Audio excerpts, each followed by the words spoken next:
أري هريوش صوتي أزبن يقوم البخوري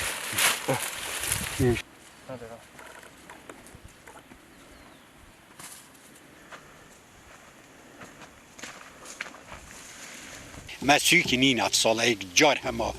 خاص أفرش بيشكي يعني بيشكي باشه يرش لو تقريبا 8 و نها تشيد هكذا يزر كمال یه درجه ایک دگاوی 4 و حتی 6 یعنی کمال نمونه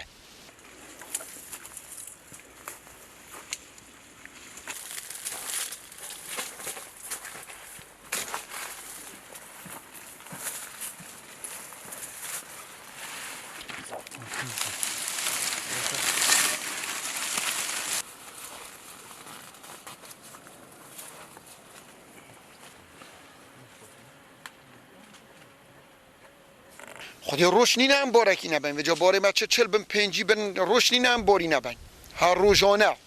اما روزانه باری ده چه دوه وگا به سر 500 دینار ده باری چه دوه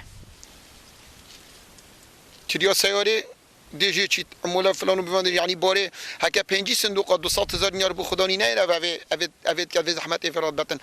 او دمر بو چو خلاص سال به سال یه به چو رزقی سروریه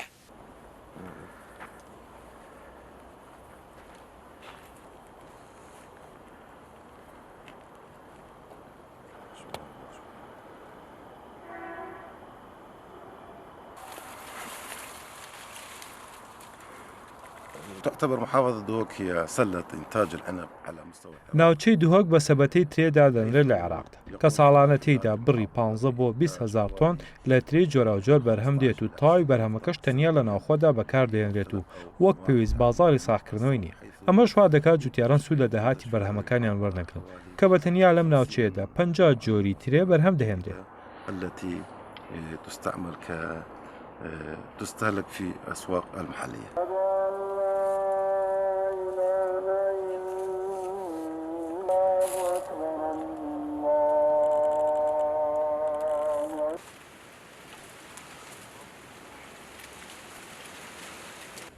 Wielkie,